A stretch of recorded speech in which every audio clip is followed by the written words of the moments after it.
Bonsoir. Djibouti, pour la plupart d'entre nous, est l'un de ces noms vagues dont les livres d'école n'ont fixé ni l'endroit ni l'importance, tout juste un relent d'exotisme.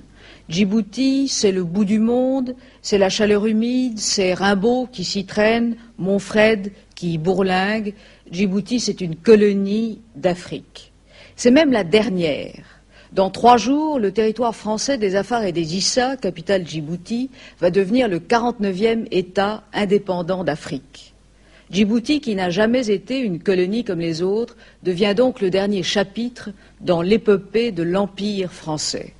Djibouti, qui n'a jamais été qu'un territoire, devient donc un pays. Djibouti, qui n'a jamais été une nation, ni même une entité économique, devient donc un État. Il est parfois ainsi un moment, un endroit où l'histoire, la géographie, la politique semblent croiser leur logique et leurs caprices et nous, les paradoxes en forme de symboles. Djibouti, malgré soi, est aujourd'hui un tel symbole. Nous sommes allés le comprendre et le découvrir pour vous.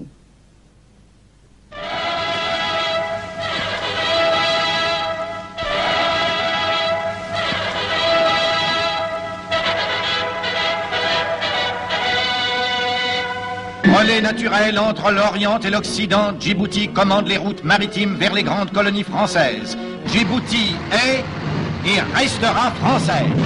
Irréductible devant les tentatives d'intimidation, la France a compris qu'il fallait désormais faire sentir ici le poids de sa force.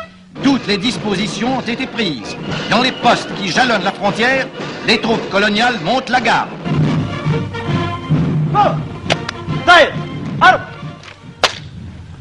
كبغال منسنة متركيل فانسات كترفاس على تراس وما أفسرتم لنا. قومي برمي قال صاحب علي متركيل ترانتي أنصو 78 3 كوبنا فاسيهور لمولاتنا. À la disposition du caporal de garde. Allez, marche.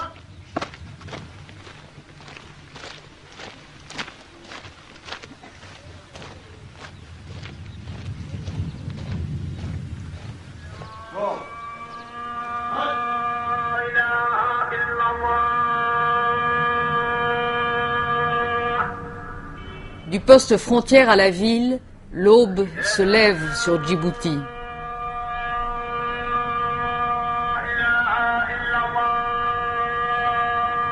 Déjà, la chaleur tient la vie en sursis. Musulmane par contagion, française par accident, capitale malgré soi, Djibouti est le bout de l'Afrique. Ici, rien ne pousse, rien ne change depuis des millénaires. La vie s'accroche au désert en rond autour des puits. L'arbitraire colonial a tracé sur ces cailloux un territoire grand comme 3 fois la Corse. On y compte environ 220 000 habitants selon les fluctuations nomadiques. Plus de la moitié de la population est drainée vers Djibouti. La ceinture brune qui l'entoure est celle des bidonvilles, la ville blanche est celle du mirage. Plaquée sur le désert, Djibouti est la ville inventée. La présence française imprègne la vie locale dans une cacophonie écrasée de chaleur.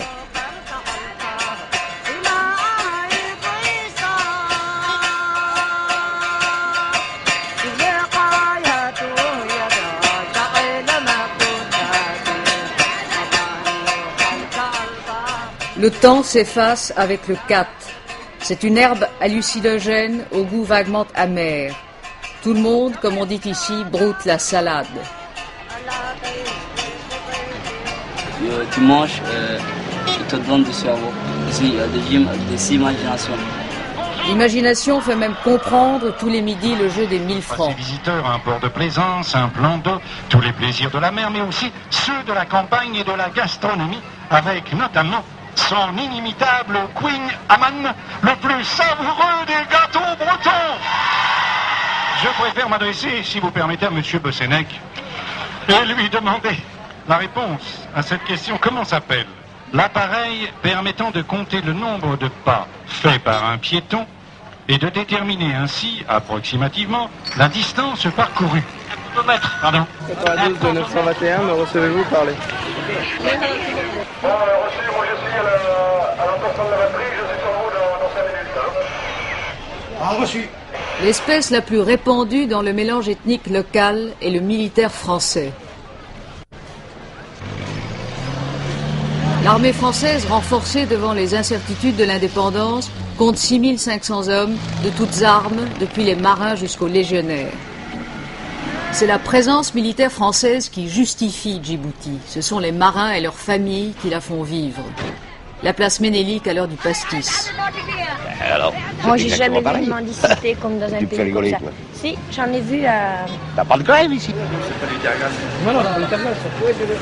Oui, monsieur, s'il vous plaît, cacahuète. De toute façon, il faut avoir une tête solide pour rester ici 2 ans. D'abord, Djibouti, à mon humble avis, est un État artificiel, purement créé par la colonisation. C'est triste. Il y en a qui sont gentils, mais il y en a d'autres, moi j'ai eu peur quelquefois. Je sortais une fois de la banque, j'avais 40 000 francs dans mon porte-monnaie, 40 000 francs de Djibouti. Quand on vient dans des pays comme ça, on sait pourquoi qu'on vient. Faire de l'argent. Oh, oui, c'est vrai. T'es venu pourquoi, toi? T'es venu pour ça, t'as dit c'est la dernière colonie, c'est là qu'on pourra gagner un petit peu. Puis finalement... C'est bien évident que comparativement à une vie de métropole, on met certainement plus d'argent de côté ici qu'en métropole. 65 000. 65 000? Et l'autre en dessous, là, hein? Les attraits de la paix se calculent en francs Djibouti, qui vaut 3 fois le franc français. 65 000? Le coût de la vie est élevé, mais la solde en Djibouti aussi. Non, mais écoute, attends, on va regarder, hein. Je regarde bien, hein. Et puis les distractions sont rares. La pile, le fil, le moteur. C'est aussi proche que moi. Hein? On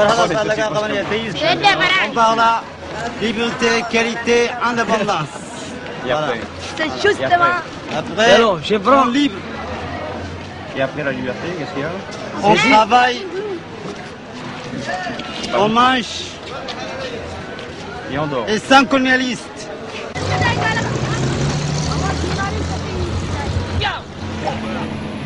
Les déchets de la ville blanche n'ont pas le temps de pourrir. Chaque matin au dépôt d'ordures, c'est l'assaut pour un quignon de pain ou un lambeau de chemise kaki.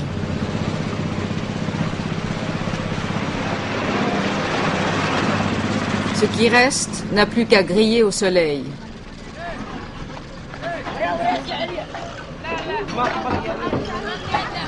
Les soldats de corvée n'amènent jamais leur camion sans un sac de pain. Ici, il y a 1 mort par jour.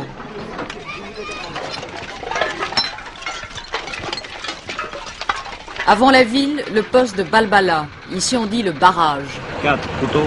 Non, rien. Non, non, son père derrière aussi. Hein? Son père, rien? Tiens, tu peux remonter. Sur l'unique route d'accès à Djibouti, le barrage permet mieux qu'aux frontières de contrôler le flux des nomades et de doser un mélange ethnique explosif. Entre les Afars du Nord, affiliés aux tribus d'Éthiopie, et les Issa du Sud, qui sont presque des Somalis, la mésentente est traditionnelle. Les mines éclairantes et les barbelés rappellent parfois à l'ordre. Qu'est-ce que c'est, ça? On n'apporte rien, chef. On n'a rien, ils ne sont pas des ennemis. Les couteaux? Non, ils ne sont pas des ennemis. On n'a pas permis de conduire. Et ben alors? Ben, il est pardi. Avec ça, pas bon ça? Parce que moi, on peut garer voiture là. Assoupli avec l'indépendance, mais toujours là, le barrage a été justifié par les autorités françaises comme un triple cordon sanitaire. Sur le plan tribal et politique, l'équilibre local a longtemps reposé sur la compression de la majorité Issa au profit des Afars. Sur le plan économique, la ville signifie des salaires, souvent répartis entre clientèle tribale et en emploi fictif. Un seul salaire à Djibouti nourrit en moyenne 35 personnes dans le territoire. Djibouti est aussi l'accès à l'éducation. La bourgeoisie locale, celle des petits fonctionnaires, envoie leurs enfants au lycée. Ici, au lycée, les gens se mélangent facilement entre les enfants de militaires français et les gens locaux. Tant que nous sommes au lycée, ça va, mais une fois sortis, chacun s'en va de son côté, quoi. Et c'est quoi ça? C'est du racisme? Non, ce n'est pas du racisme. C'est une question financière. Parce qu'eux, ils ont le moyen de se payer des choses que nous on ne peut pas. Par exemple, ils font de la voile, ils fréquentent des clubs, tandis que les autochtones ne peuvent pas faire tout ça. Alors, les parents ne les laissent pas venir avec nous, enfin surtout les filles, elles n'ont pas le droit de sortir, ça. Très très strict. Même si on est copains, ils ne les laissent pas sortir. Mais il y a du racisme ici ou pas du tout? Non, il n'y a pas de racisme. Pour vous, il n'y en a pas, mais pour vous? Bon, disons qu'il y a des petits accrochages de temps en temps, quoi. Et la vie ici, c'est comment? Bon, c'est pas mal. C'est pas mal. Il y a la plage, il y a... Les délices balnéaires de Djibouti. C'est presque la seule carte postale que les quelques 8000 Français, militaires et fonctionnaires envoient en métropole pour faire rêver la famille.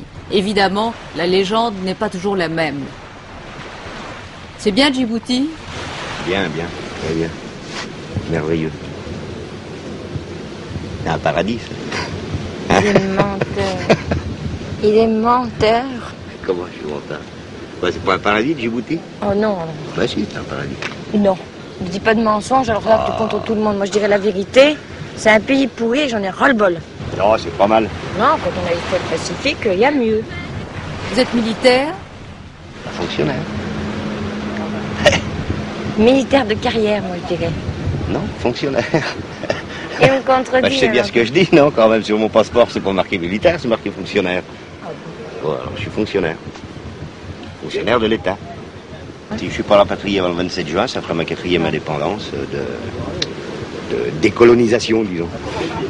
C'est un mot à la mode, hein. On décolonise. Il y a des militaires qui aiment Djibouti, vous pensez? Ouais, disons, il y en a pas mal qui l'aiment, disons, je crois que c'est seulement au point de vue pécuniaire.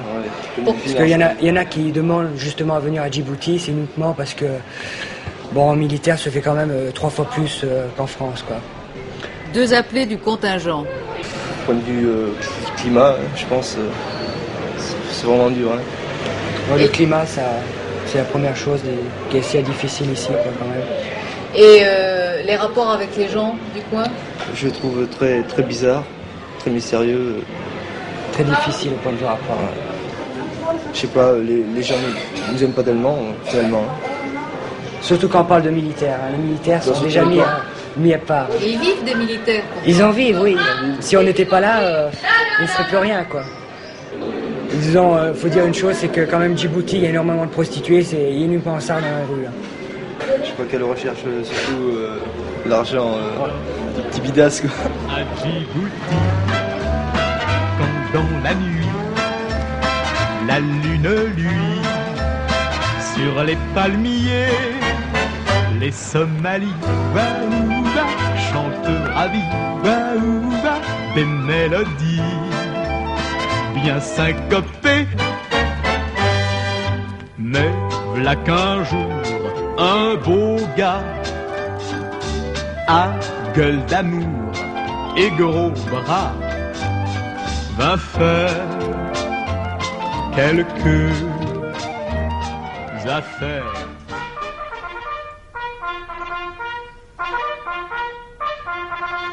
À côté des militaires et des fonctionnaires qui sont là 2 ans en moyenne, très peu de Français restent longtemps à Djibouti. Directeur commercial, Vincent Delacuilla est ici depuis 22 ans. Oui, il est vrai que nous ne sommes pas très nombreux, n'est-ce pas, à Djibouti, à avoir cette ancienneté, parce que c'est essentiellement, je crois, un pays de passage. Il y a beaucoup de militaires, beaucoup de fonctionnaires, et qui ne restent ici que 2, 3, 4 ans maximum. Est-ce que Djibouti, c'était à l'époque, pour vous, l'aventure? Donc c'est pas l'aventure au sens habituel, n'est-ce pas, et même je crois qu'il faut ignorer ce mot, si vous le voulez bien, parce que Djibouti n'a jamais été un territoire colonial, je pense, au sens où on l'entend habituellement. Il n'y a pas de colons à Djibouti, n'est-ce pas? Il n'y a pas de gens qui soient attachés à la terre. Pourquoi? Parce qu'il n'y a pas de terre, précisément. Alors pourquoi Djibouti? Alors Djibouti a été, comme vous le savez sans doute, une création ex nihilo, sortie de rien. Alors, les gens n'ont jamais cru, là je crois qu'il faut faire un peu d'histoire, enfin sans rentrer dans le détail, peut-être avant même que je n'arrive, mais en tout cas depuis que j'y suis, je puis affirmer que pratiquement chaque année, l'avenir de ce territoire a été remis en cause, pour une raison ou pour une autre.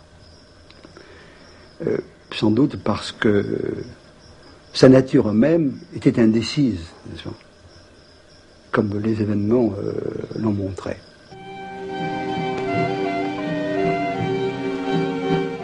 Vers la fin du Second Empire, l'ouverture du canal de Suez reliait l'Orient à l'Occident. Désormais, la mer Rouge allait devenir la plus fréquentée des voies de communication mondiale et ses points d'escale allaient conquérir une importance considérable grâce au génie du français de Lesseps. En 1883, la France envoie dans cette région le gouverneur Lagarde qui fonde l'établissement d'Obock. Du Négus Ménélique, Lagarde obtient ensuite un traité d'amitié. Ainsi est consacrée, sans qu'une goutte de sang ait été versée, l'œuvre du gouverneur Lagarde, une des plus grandes figures coloniales françaises. Le pays était désertique. Quelques paillotes abritaient les populations côtières. Les pasteurs nomades erraient jusqu'au pied des contreforts volcaniques à la suite de leurs troupeaux. La rade d'Obock s'étant révélée insuffisante, les colons français se fixèrent à Djibouti. Ils y créèrent de toutes pièces une ville et un port. L'héroïsme des pionniers a porté ses fruits. Aujourd'hui, des immeubles modernes se dressent, de larges avenues s'étendent, l'énergie électrique a été créée, fait unique sur les bords de la mer Rouge, une eau abondante est distribuée partout. Djibouti, grande cité moderne, connaît les bienfaits de la civilisation française. Elle possède plusieurs écoles où sont instruits les enfants indigènes. L'œuvre sanitaire est considérable. Le progrès matériel et social s'étend à tous les domaines. Entre-temps, des quais, des entrepôts étaient construits à Djibouti. Récemment ont été inaugurés les pipelines et les 4 citernes de mazout qui permettent le ravitaillement sur place des navires. Djibouti est à la croisée des routes impériales françaises. Les relations les plus cordiales s'étant établies entre l'Éthiopie et les colons français, ceux-ci obtinrent la concession d'une voie ferrée entre Addis Abeba et Djibouti, son débouché naturel sur la mer.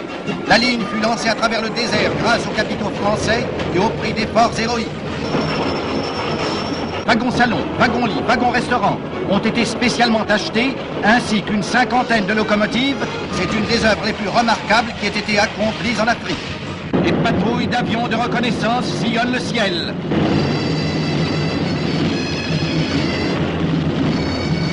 D'importantes unités navales assurent en permanence la protection du port.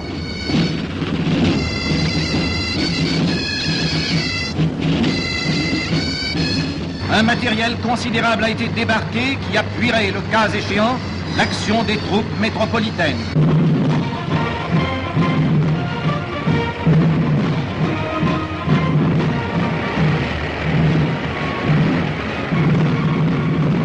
En pleine brousse se dressent les campements des méharistes, prêts à répondre à la moindre alerte.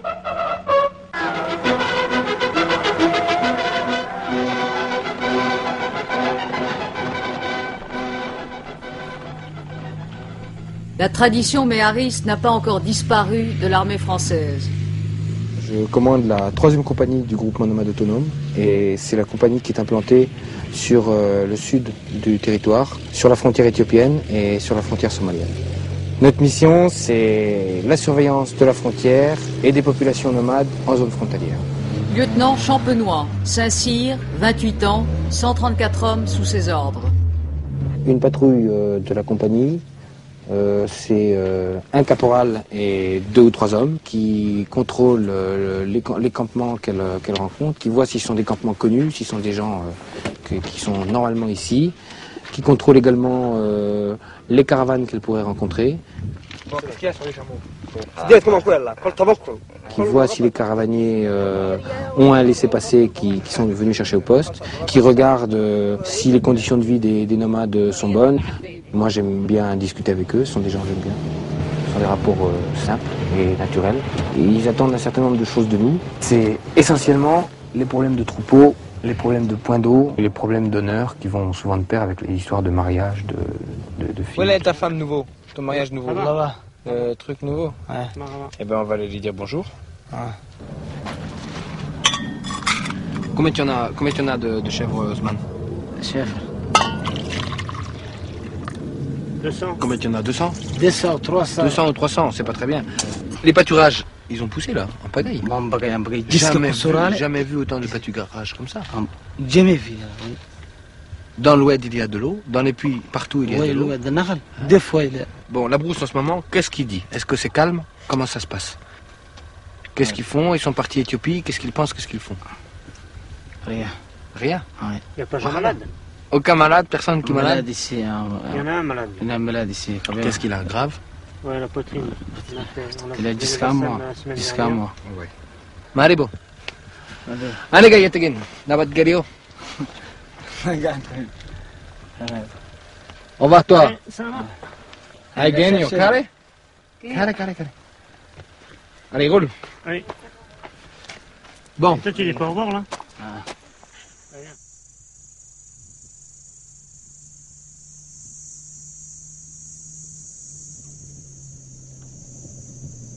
Le désert des Tartares n'a pas fini de nourrir les rêves des hommes. Si vous voulez, bon, j'ai mon morceau de frontière, ma mission, mes hommes.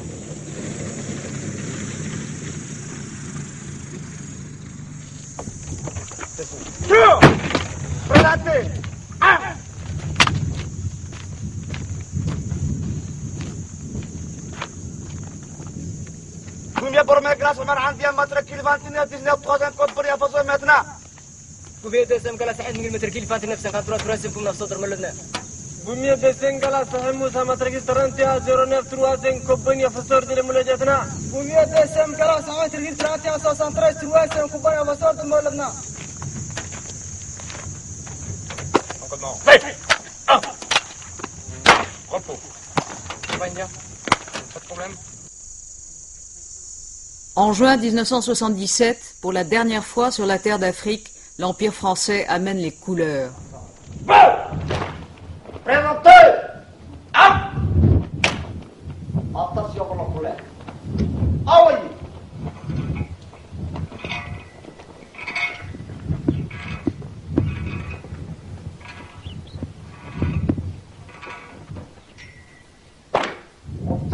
Dans 3 jours, le rêve africain va se dissiper sur Djibouti. Dernier bastion militaire de l'ancien empire français, Djibouti, devenu un État, reste un pivot stratégique planté dans le nouveau nœud géopolitique du monde, celui du pétrole. L'embouchure de la mer Rouge et de l'océan Indien est étroite. D'un côté Djibouti, de l'autre Aden. Même si la réouverture du canal de Suez n'a pas accru le trafic pétrolier en mer Rouge, l'accès à la Méditerranée et aux ports saoudiens passe par les détroits du Bab el-Mandeb.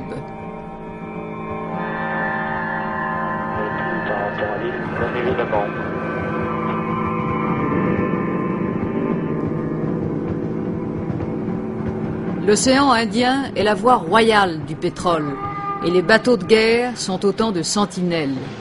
C'est ici que passe l'approvisionnement énergétique de l'Europe, des États-Unis et de plus en plus de l'Union soviétique. Du golfe Persique à l'Afrique du Sud, l'axe névralgique du monde longe cette côte. Djibouti verrouille la mer Rouge qui elle-même verrouille le canal de Suez, donc Djibouti a une valeur. Général Buis, ancien directeur de l'Institut de défense nationale. Seulement Djibouti a eu cette valeur-là aussi longtemps que le mot verrou avait un sens dans la stratégie que l'on employait. On peut se poser la question, effectivement, savoir si autant des satellites, autant des missiles intercontinentaux, autant simplement des mines intelligentes, les verrous ont encore un sens. Pour la France, est-ce que Djibouti a encore un potentiel stratégique? Le rôle défensif de Djibouti, de défense d'une route, n'est plus très apparent. Le rôle de gardiennage non plus. Donc il semble que l'on puisse passer de Djibouti sur ce plan précis, car une base de nos jours, ce n'est plus d'énormes arsenaux, ce ne sont plus des ateliers, ce ne sont plus des places fortes. Les bases de nos jours, ce sont des moyens d'électronique pour dialoguer avec les satellites.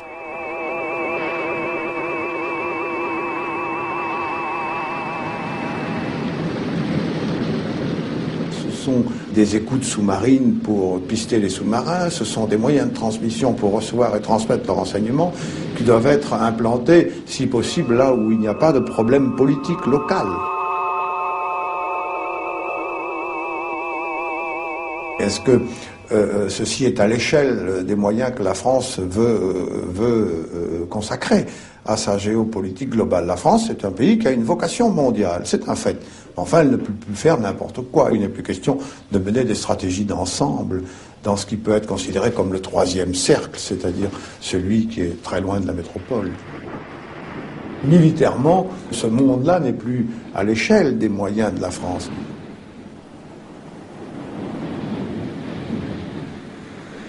Mais cette affaire-là, c'est maintenant une affaire des voisins. C'est un jeu politique qui tourne entre les voisins, plus ou moins manipulés, aidés, armés, soutenus par les deux grands, qui sont les seuls à avoir une stratégie et des moyens à la dimension de cet immense problème de la Corne d'Afrique.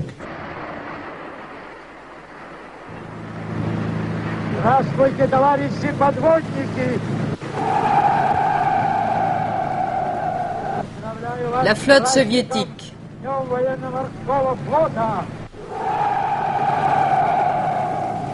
L'amiral Gorchkov en a fait en 20 ans la seconde force maritime du monde.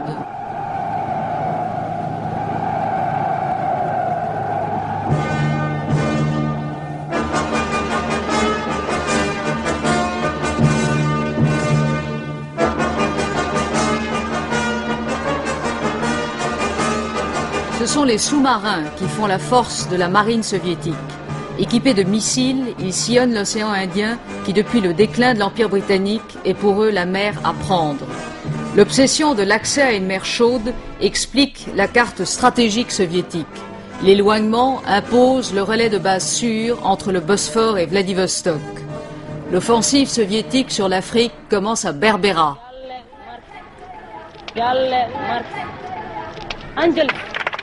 La Somalie est depuis 1969 une république socialiste. Traitée à la manière locale, Engels, Marx et Lénine encadrent le portrait de Siad Barre, général-président.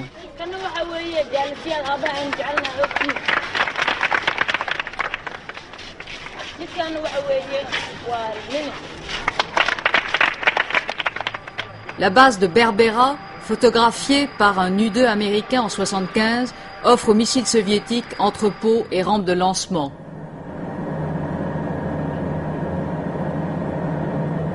La marine y fait ses réparations et son approvisionnement. 5000 conseillers soviétiques environ travailleraient en Somalie.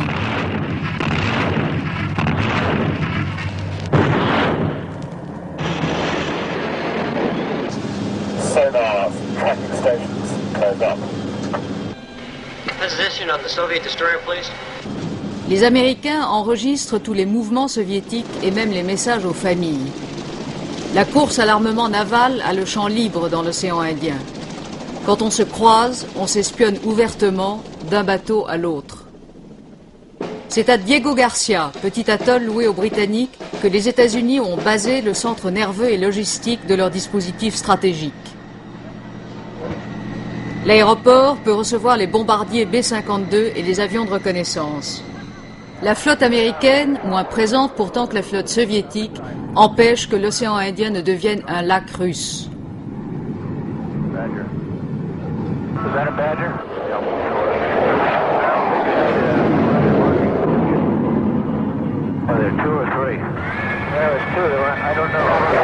Tandis que l'Iran joue la sentinelle au détroit d'Oman, les États-Unis n'ont plus pied militairement dans la Corne d'Afrique depuis qu'ils ont évacué l'Éthiopie.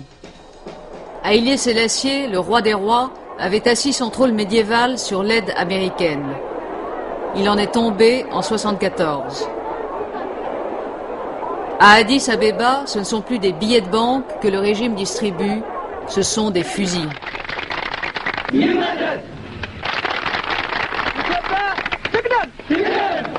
La révolution socialiste est sanglante et confuse. C'est maintenant l'Union soviétique qui soutient le régime et lui livre ses armes. Le défilé du 1er mai a sa variante locale. On parodie la défaite du rebelle érythréen. La guerre d'Érythrée menace l'Éthiopie d'éclatement et d'asphyxie.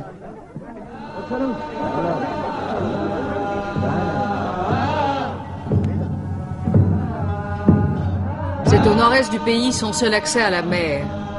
Au sud, dans la région de l'Ogaden, la rébellion couve.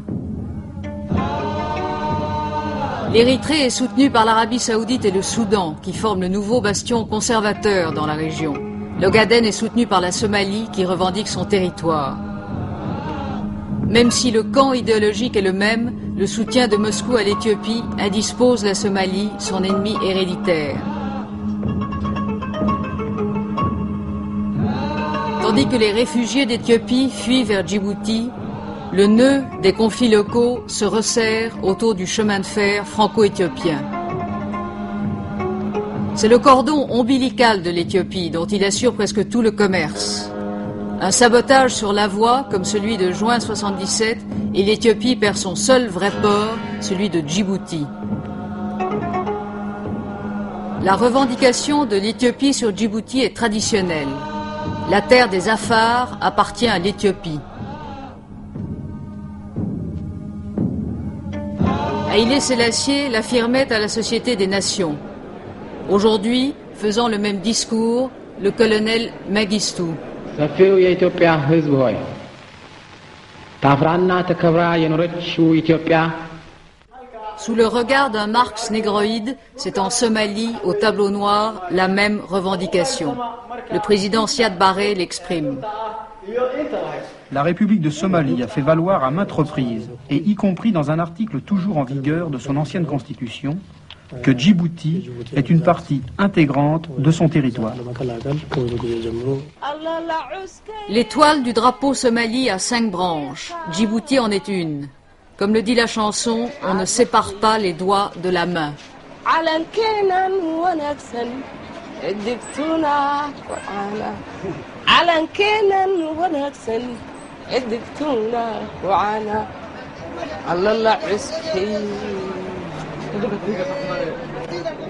L'OUA, pour forcer la décolonisation française de Djibouti, presse l'Éthiopie et la Somalie de renoncer à leurs ambitions. La Ligue arabe s'y applique aussi. Personne parmi eux n'a intérêt à faire éclater la corne d'Afrique. À Djibouti, Ali vend des cigarettes. Qu'est-ce qui se passe? Il se passe que les Russes ont porté beaucoup de bombes comme ça à la Somalie. Et la Somalie, on dit à la France, on signe des signes d'amitié, on dit on veut l'indépendance. Et les Français l'ont dit, ça sera le 27 juin.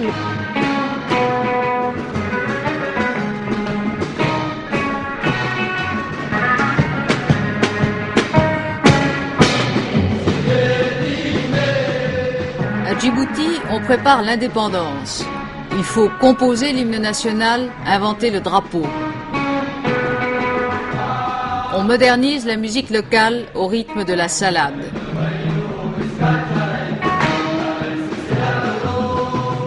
Ça devenait une des dernières terres d'Afrique à être sous dépendance extérieure. C'était l'évolution des choses normales. Olivier Stirn, secrétaire d'État au Dom-Tom. Est-ce qu'il y a eu un revirement de la politique française vis-à-vis de Djibouti?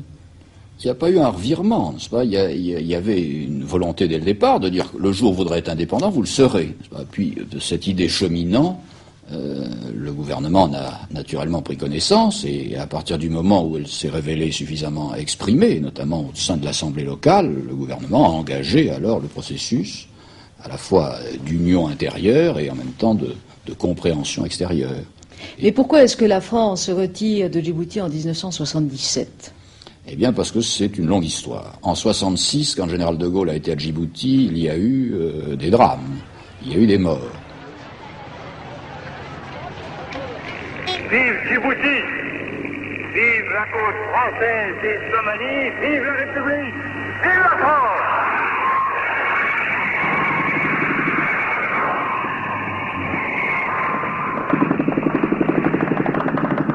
En 67, un référendum orchestré par le parti Afar dit non à l'indépendance. L'homme fort, Ali Aref. Ce pays ne peut vivre qu'avec l'aide d'un colosse, et ce colosse est la France que nos aïeux nous ont choisi comme nation civilisatrice. La France s'appuie désormais sur lui. Soutenu par l'Éthiopie, Aref s'efforce de contenir le parti Issa, partisan de l'indépendance et soutenu par la Somalie. Les actes de terrorisme se multiplient. Le dispositif militaire français est renforcé. La pression internationale s'accentue. L'Éthiopie, soutien des Afars, vire au marxisme. En 1975, la France change de politique et soutient Hassan Gouled du parti Issa. Le 8 mai 1977, la population est appelée à voter à la fois l'indépendance et la composition de l'Assemblée nationale. Les cartes d'électeurs, autrefois limitées parce que liées aux cartes d'identité, sont largement distribuées. Elles assurent ainsi aux Issa leur majorité numérique. Dans le calme, Djibouti vote massivement son indépendance. Le Haut-Commissariat français devient le palais présidentiel. Le dernier à le quitter, Camille Dornano. Si vous me demandez si ce départ est le symbole de la fin d'une époque, je vous répondrai par l'affirmative. C'est exact. C'est la fin d'une époque.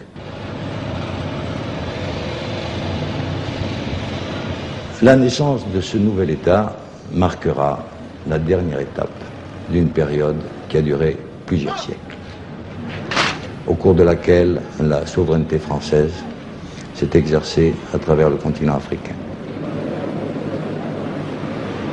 C'est donc dans le cadre strict du choix de notre peuple que notre Assemblée nationale devra souverainement légiférer en conciliant les exigences de la liberté avec celles du développement économique et social. Séance inaugurale de l'Assemblée nationale. De l'unité avec celle d'une nécessaire diversité. Les députés du nouvel État, les consuls étrangers fraîchement arrivés, les autorités françaises civiles et militaires en instance de départ. Le président du Conseil, Hassan Gouled. Alors, Djibouti indépendant, je suis optimiste. Si vraiment Djibouti ne serait pas indépendant, je ne sais pas qu'est-ce que deviendraient ces populations. Étant donné les divisions ethniques qui ont jusqu'à présent marqué l'histoire du territoire, est-ce que Djibouti peut devenir une nation? D'abord, sur le plan ethnique, c'est une invention française. Ce n'est pas la réalité d'une population qui sont identiques, sont 100% de la même confession et de la même religion. Il n'y a que deux langues qui différencient. Mais est-ce que ce sont les Français qui ont inventé les affrontements? Ils ont inventé ce qu'on appelle le cloisonnement, au lieu de se pénétrer ces populations, amalgamer à la population. Est-ce qu'ils auraient favorisé cet écart? Ils l'auraient favorisé. Pourquoi? Parce que pour une question de colonisation. Alors là, non. C'est pas au contraire. Je dirais que la France a préservé l'unité. Il n'y a jamais eu finalement d'affrontement très sanglant depuis que la France est présente. Jamais. Et je crois au contraire que la France a favorisé du mieux possible, et c'est ce que le gouvernement s'est efforcé de faire depuis 3 ans, le rapprochement entre les ethnies, sans lequel aucune indépendance authentique n'était possible. Dans les quartiers, les divisions ethniques sont installées. C'est à la base que le nouvel État doit prendre racine. La milice du parti au pouvoir recrute tôt. Il faudra longtemps avant que les cadres locaux soient tous des autochtones.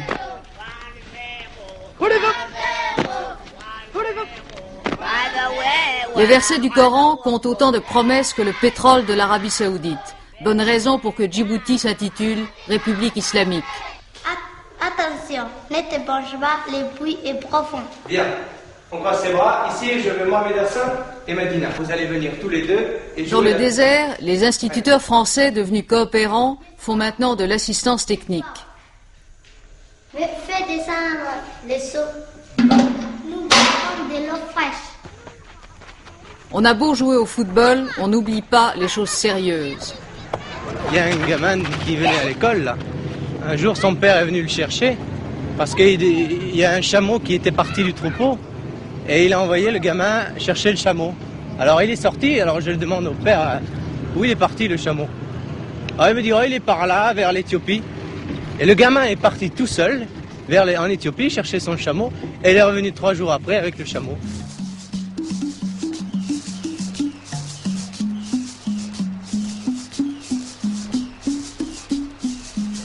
À dos d'homme, tous les jours, le kat arrive d'Éthiopie. Même la salade quotidienne qui nourrit les rêves, sinon les estomacs de la population, ne pousse pas à Djibouti. Tout est importé.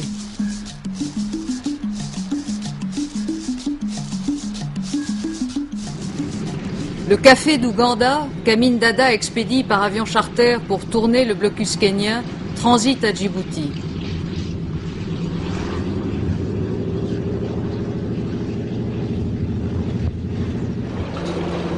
Ce rôle de transit, le chemin de fer continue potentiellement de l'assurer vers l'Éthiopie en fonction de la situation locale.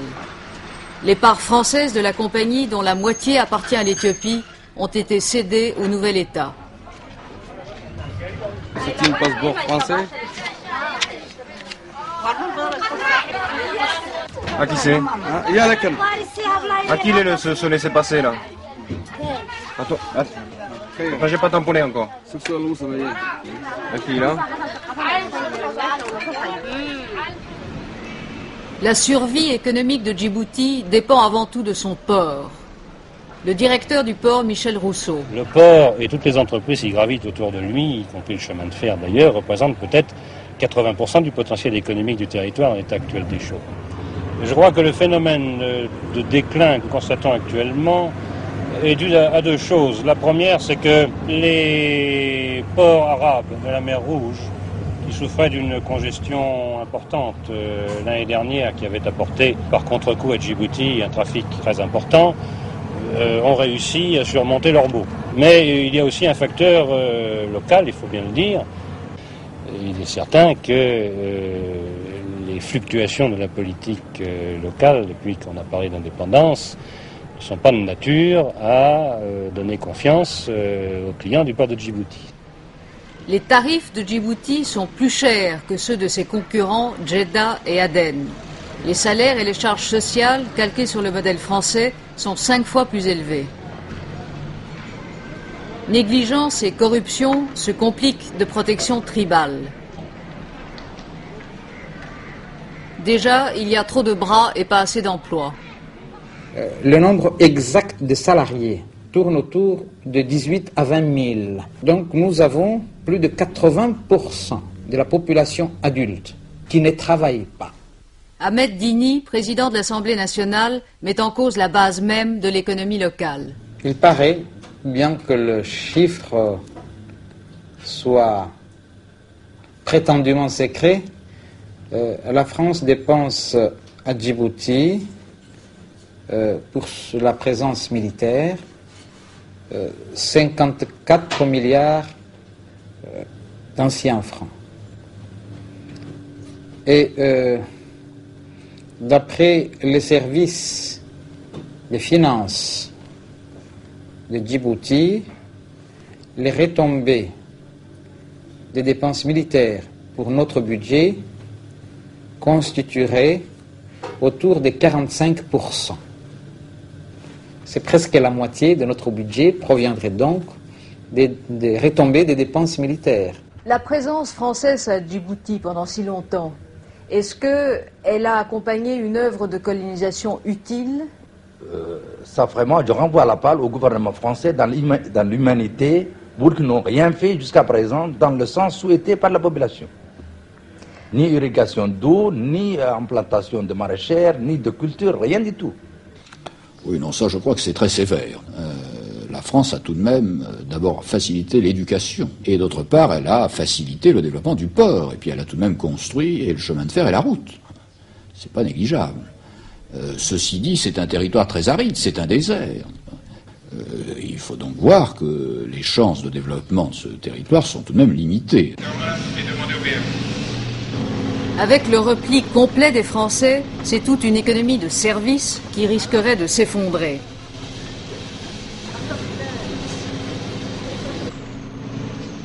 Parmi les commerçants locaux, quelques-uns seulement sont français. Vous allez rester après que les Français partent? Peut-être pas tous les Français vont partir. Non, je crois que moi je reste de toute façon. J'ai investi pas mal et je compte rester ici. Je vois pas pourquoi, a priori, on partirait. Même si vos clients, eux, s'en vont? Il est évident que si nos clients s'en vont ou si le futur État ne nous permet pas de rester commercialement d'une façon valable, ce ne sera pas une question de choix à ce moment-là. Moi, je me demande, il y a quelques jours, je suis partie chercher dans plusieurs magasins des choses que je voulais acheter. eh bien, tout s'y liquide. Et il ferme. Et vous pensez rester? Oui, pourquoi pas. Même si les Français s'en vont? Même si les Français s'en vont. Alors qui viendra boire et consommer ici? Il y aura toujours des soldats, il y aura toujours des militaires. En colonne, couvrez. Vite, vite, vite, vite. Oh! Présentez! Eh, faut calaquer bien, hein. Présentez! Arme! Levez la tête tout de suite. Est-ce que la présence militaire française après l'indépendance est une chose que vous souhaitez? Il ne faut pas que le nombre de l'armée française, qui est sous forme technicien, pour former l'armée nationale, il ne faut pas qu'elle soit plus nombreuse que nos nationaux de l'armée nationale. Mais il faut qu'elle soit là. Il faut qu'elle soit là, mais progressivement, ils partiront chaque fois que 500 ou 700 personnes formées, petit à petit, ils en iront. Ils ne resteront pas définitivement. La survie de Djibouti, est-ce qu'elle est liée au maintien d'une certaine forme de présence française? Pas nécessairement, je dirais pas seulement. Je crois qu'en effet, les accords de coopération que nous préparons et qui prévoient pour l'instant le maintien d'une certaine force française jusqu'à ce que l'armée locale soit suffisante, à peu près 4000 hommes au début, et puis petit à petit un nombre d'hommes qui se rapprochera de celui de l'armée locale, se maintient et pour l'instant une dissuasion vis-à-vis de l'extérieur. En réalité, ça veut dire que la France n'accepterait pas une intrusion étrangère. Autrement dit, il n'y aura pas de vide militaire à Djibouti. Il n'y aura pas de vide militaire à Djibouti puisque les responsables du territoire l'ont voulu ainsi, n'est-ce pas, et que la France a répondu naturellement positivement à cette demande. Il fallait un accord.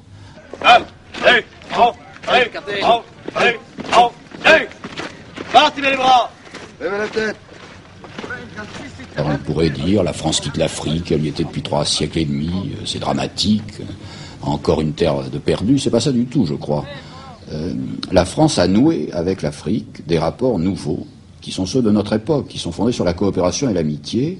Et l'intérêt de bien réussir la décolonisation à Djibouti, c'est d'intégrer Djibouti dans ce monde franco-africain nouveau, avec ses rapports nouveaux. Et je crois que les Africains l'ont très bien compris ainsi, et que notre politique vis-à-vis de l'Afrique est fondamentale pour nous-mêmes, Français, et pour l'Europe, car nous servons d'une tête de pont qui peut créer une espèce d'équilibre entre l'Est et l'Ouest.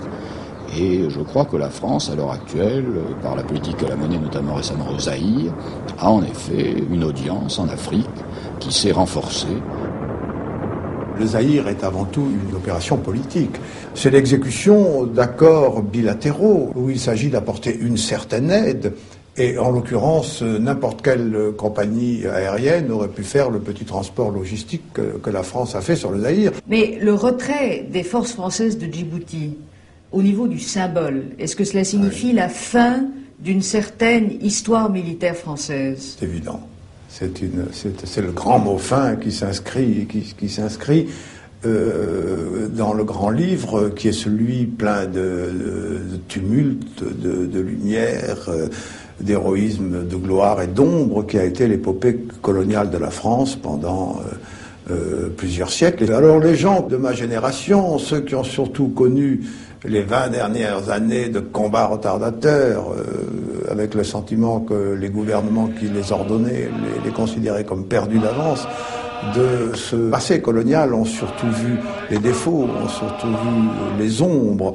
Mais je crois que là, il ne faut pas céder à cette mode et qu'il faut se rappeler qu'il y a eu un immense et brillant et lumineux passé et que les Français qui ont conduit cette épopée, ce sont des gens qui l'ont fait, ces serviteurs du pays, qui l'ont fait en toute bonne conscience. Il y a la bonne conscience du moment.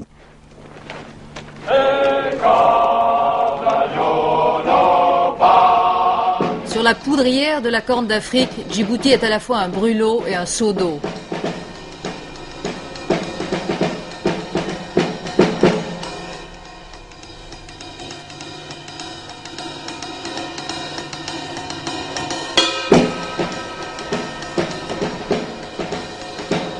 En Afrique aujourd'hui, l'Union soviétique mène la danse, mais les rythmes locaux sont parfois déroutants. Ils n'ont pas réussi à M. Podgorny, rétrogradé depuis. Tendue entre l'Éthiopie et la Somalie, la Pax Soviética risque de se rompre. Déjà, la Somalie regarde vers l'ouest. Fidel Castro joue aux croisées de la cause soviétique. Après l'Angola, il prend pied en Éthiopie.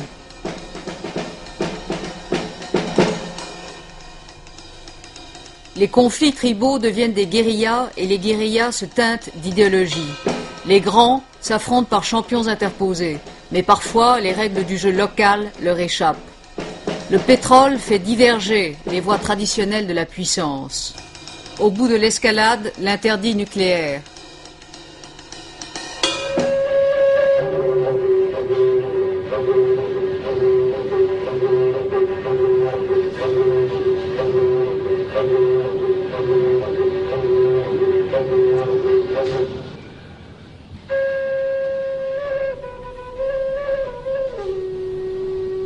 Djibouti est malgré soi dans l'œil du cyclone. Dans l'éternité du désert, il semble se figer et les gestes des hommes demeurent les mêmes.